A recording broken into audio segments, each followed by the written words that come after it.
अभी हमारे साथ है लोक जनशक्ति पार्टी के पूर्व प्रवक्ता और राजनीतिक विश्लेषक चंदन सिंह। चंदन सिंह जी से जानेंगे जिस प्रकार से कुढ़नी चुनाव को लेकर के जो बातें सामने आई, बीच में आया कि चिराग पासवान लड़ेंगे एनडीए की तरफ से, फिर आज घोषणा हो गया कि बीजेपी ही लड़ेगी।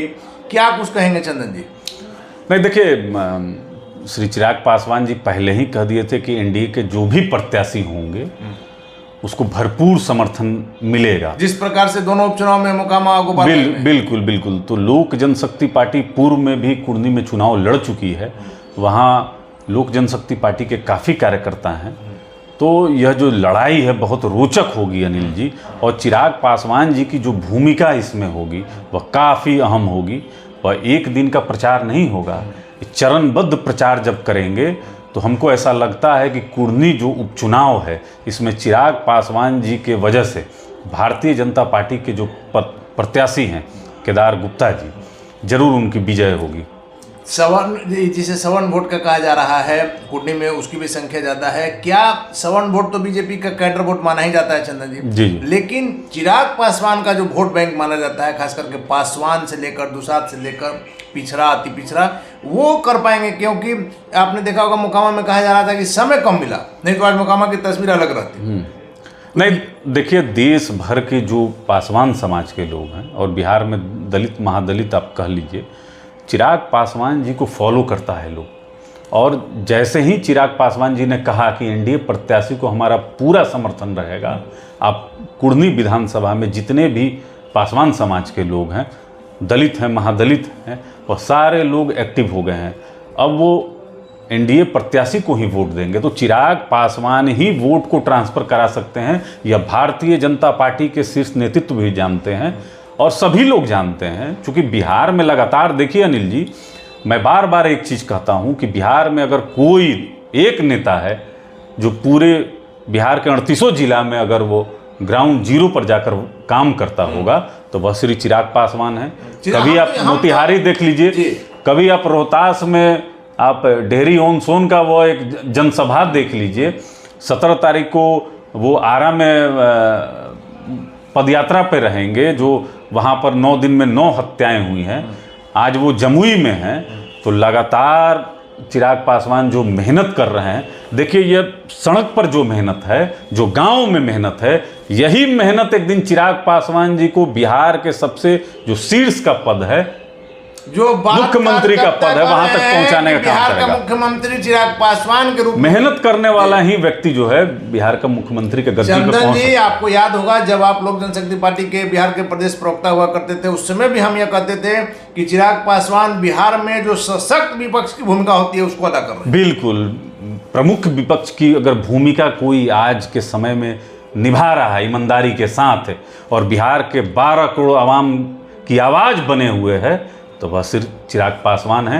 यह स्पष्ट देखने से लग रहा है कि बिहार में विपक्ष अगर कोई है, विपक्ष की भूमिका में कोई है, तो चिराग पासवान है। इसमें कहीं कोई शंका नहीं। कोई घटना होती है, जैसे अभी आपने आरा का जिक्र किया, तमाम जगह का अगर आप जिक्र करेंगे, कहीं कोई घटना होती है, किसी की भी मौत होती है, चाहे वह शराबबंदी को लेकर के, जहरीली शराब को लेकर के हो, या किसी की हत्या होती है, सबसे पहले चिराग या उनके पार्टी के लोग पहुँचते हैं। जी बिल्कुल, देखिए, अभी बिहार में अपराध बहुत बढ़ा हुआ है अनिल जी। या एक समय जब हम लोग सुनते थे कि जंगल राज, तो आज जिस तरीके से 2005 के पहले जी, अब महाजंगल राज आ गया है। आरा की जो घटना है वह हृदय विदारक घटना है। अभी आपने सुना कि एक ही परिवार के 6 लोग ने जहर खाकर जान दे दिया नवादा में। तो लगातार ऐसी घटना हो रही है अनिल जी। ये तो वो घटना है जो अखबारों की सुर्खियां बन गई, जो नहीं बन रही हैं उसके बारे में तो कोई चर्चा ही नहीं कर रहा है। तो जहां तक हो सकता है, हमको लगता है चिराग पासवान जी को जैसे ही सूचना मिलती है, ये दौड़कर पहुंच जाते हैं, आंसू पोंछने का काम करते हैं, राज्य सरकार पे टीका टिप्पणी करते हैं, लेकिन एक पार्टी के हैसियत से जो इनका अधिकार क्षेत्र है वहीं तक सीमित रह जाते हैं। अगर बिहार के सत्ता में कभी अगर आएंगे तो हमको लगता है कि बिहार अपराध मुक्त भी होगा, बिहार खुशहाल भी होगा, बिहार में रोजगार का भी सृजन होगा, कल कारखाने खुलेंगी और जितने भी स्वास्थ्य केंद्र हैं जो अभी आज के समय में पंगु हो गए हैं, वो सब जगह व्यवस्था सुचारू रूप से अनिल जी चलेगी। आरा की घटना का आपने जिक्र किया, उसको लेकर के चिराग पासवान ने जिलाधिकारी से लेकर संबंधित अधिकारी से लेकर के मुख्यमंत्री तक को खत लिखा है, लेकिन उस पर कोई सुनवाई नहीं। देखिए, जब आरा के जिलाधिकारी ही खत लिख दे रहे हैं अपने सीनियर पदाधिकारी को कि यहाँ पर अब कानून व्यवस्था नाम की कोई चीज़ नहीं है, अपराध अब कंट्रोल में नहीं है। आप कल्पना कर सकते हैं कि एक जिला का मालिक जिसको कहा जाता है डीएम, अब वो अगर कह दे, हाथ खड़ा कर दे, तो कमोवेश मैं अनिल जी दावे के साथ कह सकता हूं कि अभी बिहार के 38 जिला में कमोवेश ऐसी ही स्थिति है। मतलब अपराध, माननीय मुख्यमंत्री जी बिहार के गृह मंत्री भी हैं, लेकिन कभी भी कोई समीक्षा बैठक में कुछ निकल कर नहीं आता है। सिर्फ शराबबंदी, बिहार के जो मासूम लोग हैं इनके आंख में धूल झोंकने का काम बिहार के माननीय मुख्यमंत्री जी कर रहे हैं, इसके अलावा कुछ नहीं। लेकिन चंदन जी, कुढ़नी को लेकर क्या कहिएगा? अभी सबसे चर्चा में कुढ़नी सीट है। जिस प्रकार से एनडीए महागठबंधन सीधी टक्कर है, दोनों प्रत्याशी वहां से जीते। एक मनोज कुशवाहा लगातार 3 बार जीते हुए हैं, ये पिछले बार 700 करीब वोटों से हारे हुए हैं। वैसे में चिराग पासवान जब इतना पहले गए हैं तो ये बहाना भी अब नहीं चल पाएगा कि समय नहीं। देखिए अनिल जी, बेसिक चीज समझने की जरूरत है कि एक तरफ महागठबंधन के 7 दल हैं जी, और एक तरफ भारतीय जनता पार्टी के साथ कंधे से कंधा मिलाकर चिराग पासवान चल रहे हैं। चाचा भतीजा दोनों हैं, चल रहे हैं। मैं उस पे आऊंगा। 2 जगह उपचुनाव हुआ, मोकामा और गोपालगंज। आखिरी समय में चिराग पासवान जी की एंट्री कराई जाती है, और जिस तरीके से अपने वोट का ट्रांसफर ये भारतीय जनता पार्टी के पक्ष में कराते हैं कि अनंत सिंह जी की पत्नी का जीत का मार्जिन कम हो जाता है, जहां ये लोग दावा कर रहे थे कि अनंत सिंह का भी रिकॉर्ड टूटेगा, और तकरीबन हारा हुआ गोपालगंज की सीट व चिराग पासवान की वजह से जीत हासिल कर पाते हैं। तो कुढ़नी में तो लोक जनशक्ति पार्टी बहुत पहले चुनाव लड़ चुकी है, वहाँ पर तो कार्यकर्ता हैं, और चिराग पासवान को सुनने वाले जो यूथ आज के समय में हैं, जो हरेक समाज में हैं, जाति धर्म मजहब से ऊपर उठकर चिराग पासवान को फॉलो करते हैं, इनके बिहारी फर्स्ट को फॉलो करते हैं। तो मैं ऐसा मानता हूं कि चिराग पासवान, देखिए आज के समय में जो बिहार है इसमें एक युवा और तेज तरार नेता हैं, इनका बहुत असर करेगा, और कुढ़नी सीट हमको लगता है कि भारतीय जनता पार्टी बहुत आसानी से जीत जाएगी, क्योंकि ये साबित भी कर दिया इन्होंने कि 2 उपचुनावों में एक तरफ 7 पार्टी, एक तरफ 2 पार्टी। जहां तक बात रहा, आप आदरणीय चाचा जी की बात कर रहे हैं, पशुपति कुमार चाचा जी पर हम आएंगे। पहले एक प्रश्न का जवाब दे दीजिए कि ये माना जाता था कि लालू प्रसाद यादव ही वोट ट्रांसफर करा सकते हैं, क्योंकि किसी नेता में अगर ये काबिलियत रहे तो उसको बहुत बड़ा नेता माना जाता है। सब नेता बात करते हैं वोट ट्रांसफर कराने की क्षमता जिस प्रकार से लालू यादव में थी, क्या वही चिराग पासवान में आ गई है? देखिए, लालू प्रसाद यादव जी अपने वोट का ट्रांसफर कराते थे और स्वर्गीय रामविलास पासवान जी कराते थे। अब उन्हीं के अंश हैं श्री चिराग पासवान जी, और ये लगातार साबित करते आ रहे हैं कि इन्होंने अपने वोट का ट्रांसफ़र कर लिया। जो लोग इनको उलाहना देते हैं कुशेश्वर स्थान और तारापुर का, तो किस तरीके से सत्ता का दुरुपयोग ये 2 उपचुनाव में हुआ, ये हमसे बेहतर कोई नहीं जानेगा। देखिए, चुनाव आयोग में रात को 1 बजे जाकर हम लोग ने दस्तक दी थी कि किस तरीके से शराब की बोतलें बांटी जा रही हैं और पैसा बांटा जा रहा है, और जमुई के एक होटल में किस तरीके से जनता दल यूनाइटेड के नेता जाकर कैंप किए हुए हैं। तो ये सब छिपा हुआ नहीं है, साड़ी कपड़ा से लेकर। तो जनता दल यूनाइटेड तो चुनाव जीतने के लिए बहुत नीचे गिर जाती है। तो श्री चिराग पासवान जी के अब सहयोगी के रूप में एनडीए है, भारतीय जनता पार्टी है, और बिल्कुल चुनाव ये लोग जीतेंगे। चलिए चंदन, और देखिए, महागठबंधन में ये राष्ट्रीय जनता दल का ये सीट था, और राष्ट्रीय जनता दल के जो इसमें विधायक थे जिनकी सदस्यता समाप्त की गई, वो फर्जीवाड़ा किए थे। चुनाव आयोग उनकी सदस्यता को रद्द किया, वो स्वतंत्रता सेनानी नहीं थे। तो इन लोग के दल में और इन लोग के विधायक इसी तरीके से चोर पाकिट मार हैं। हम तो यही कहेंगे। तो जनता, जो कुर्नी की जनता है, वो तय कर लेगी कि उनको साफ छवि के ईमानदार नेता चाहिए, कर्मठ नेता चाहिए।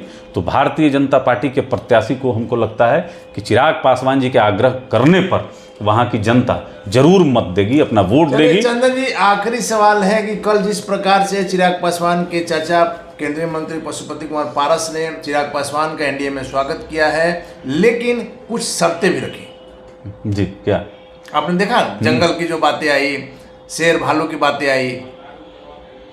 अब देखिए, अब उपमा के जवाब में तो कोई उपमा ही दिया जा सकता है, खिसियानी बिल्ली खंभा नोचे। हम तो बहुत कुछ इसमें नहीं कहेंगे। तो चिराग पासवान किसी के रहमो करम पे तो नहीं है।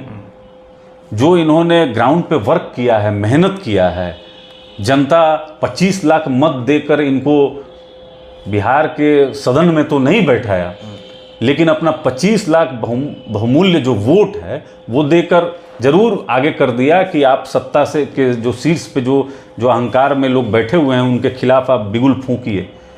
तो जो भूमिका चिराग पासवान निभा रहे हैं वो तो तेजस्वी यादव जी विपक्ष के नेता होकर भी नहीं निभा पाए। ये तो लगातार 2-5 में लगे रहे। लेकिन चंदन जी, ये बातें तो बराबर आ रही है राष्ट्रीय लोक जनशक्ति पार्टी की तरफ से कि चिराग पासवान का स्वागत है, कुछ कंडीशन के साथ, अगर वो प्रायश्चित कर ले, माफी मांग ले तो उन लोगों को स्वीकारें। देखिए, चिराग पासवान ने जब कुछ किया ही नहीं है तो माफी का तो कोई प्रश्न नहीं उठता है, कोई प्रश्न नहीं उठता है। जब देश के यशस्वी प्रधानमंत्री आदरणीय नरेंद्र मोदी जी और देश के यशस्वी गृह मंत्री जी अमित शाह जी, जब दोनों लोग चिराग पासवान जी के कंधे पर हाथ रखे हों, तो हमको नहीं लगता है कि किसी की स्वीकृति की ज़रूरत है। और भारतीय जनता पार्टी बेहतर रूप से जानती है कि चिराग पासवान जी में कितना कैलिबर है, ये क्या कर सकते हैं। ये 2 उपचुनाव साबित कर दिया है। आने वाले समय में मैं कुर्नी में भी दावा करता हूँ अनिल जी, हम लोग पुनः बैठेंगे। लेकिन चिराग जी का मंत्री का क्या हुआ? कई बार वार्ता हुई, कई बार आपने कहा कि प्रधानमंत्री जी जब हाथ रखे हुए, निश्चित तौर पर चिराग पासवान का वो कद है। अनिल जी, आप बहुत वरिष्ठ पत्रकार हैं, आप शुरू से कवर कर रहे हैं लोक जनशक्ति पार्टी को। आप तो जानते हैं कि 2020 में जब एनडीए गठबंधन में लोक जनशक्ति पार्टी को जो सीटें मिल रही थी, अगर उसको स्वीकार चिराग पासवान जी कर लेते तो 12-13 विधायक आराम से रहते, जितना मिल रहा था जी। और 2-4 मंत्री रहते बिहार में, बिहार की सरकार में, केंद्र में खुद चिराग पासवान मिनिस्टर रहते, और राज्यसभा की जो स्वर्गीय रामविलास पासवान जी की जो सीट थी वह भी मिलती। कहाँ लिए?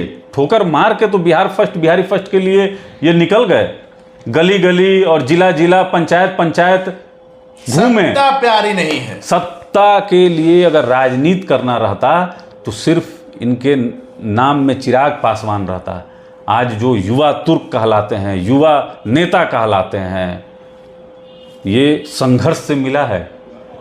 और ये इनके ये कहा जाता है ये पिता की थाती नहीं है जी, ये पिताजी का थाती नहीं है, यह खुद चिराग पासवान कमाए हैं और ये कमा के उन्होंने अर्जित किया है। ये बिहार की जनता ने इनको इनका मेहनताना दिया है, इसलिए आज भारतीय जनता पार्टी के शीर्ष नेतृत्व इनको पूछ रहे हैं। और ये चाचा के मेहरबानी से नहीं है, मेहनताना बहुत बड़ा मिलने वाला भी। देखिए, बिल्कुल देखिए, कोई भी अगर प्रधानमंत्री अपने कैबिनेट में श्री चिराग पासवान जी जैसा अगर कोई यंग लीडर को शामिल करते हैं तो हमको लगता है कि जो भी मंत्रालय में ये काम करेंगे, 1 to 3 मंत्रालय रहेगा काम करने में, विकास करने में।